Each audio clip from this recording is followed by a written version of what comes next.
I just always felt like there were instances where I was treated differently than other players. I wasn't in it for anything else. I love kicking, and I fell in love with football.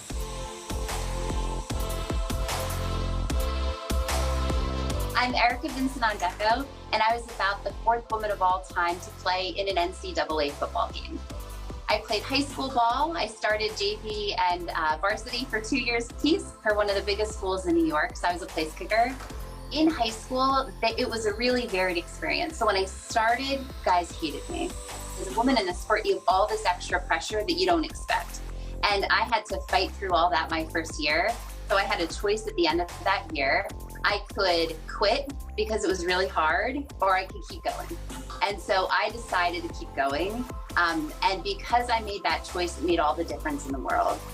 At that moment, I really proved myself, and that's how I got all the guys to see me as more than a girl and as a football player.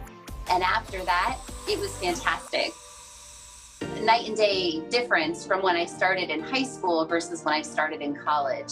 So when I first got there, the guys were incredibly supportive. So I think my head coach, Coach Burke at the time, I think he set the stage for success. I think he prepped those guys and said, hey, you know, we have a female coming, and you're gonna treat her well, and that's the expectation.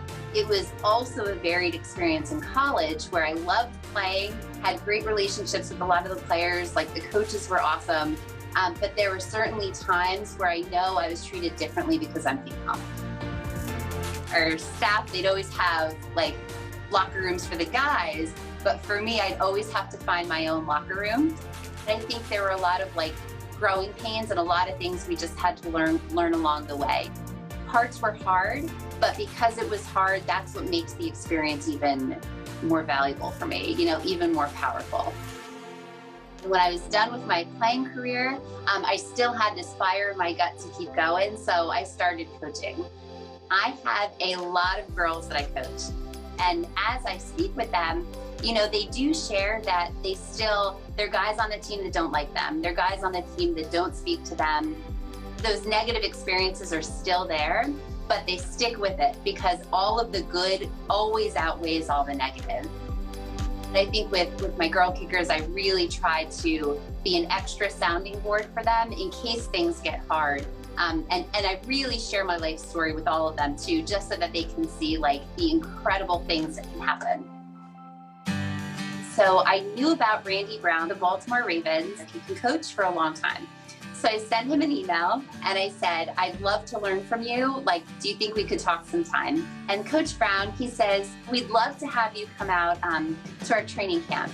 We're part of the same fraternity. We have to look out for each other. With that experience, I felt at home. And so I think that's just a great message for women in general, that like no matter what the stage is, when you do what you are meant to do, everything else just fades away. Hi, I'm Mike Tirico, and thanks for watching. Make sure to hit subscribe for the latest news and highlights from NBC Sports.